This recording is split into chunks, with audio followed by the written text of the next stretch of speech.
You are looking at Julian's pronunciation guide, where we look at how to pronounce better some of the most mispronounced words in the world, like this other curious word. But how do you say what you're looking for today? An interesting word from French originally, hence the bit of curious and confusing pronunciation. In French it's said as billard, but that's not how it is said in English. In British English it's pronounced as billiard, B-Li-Ud.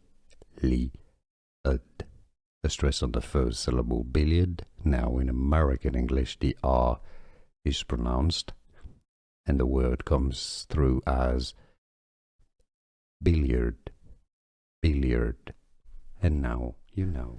Here are more videos on how to pronounce more confusing words and names too many mispronounced. Like this video if you found it useful. I appreciate your support. I'll see you soon and thanks for watching.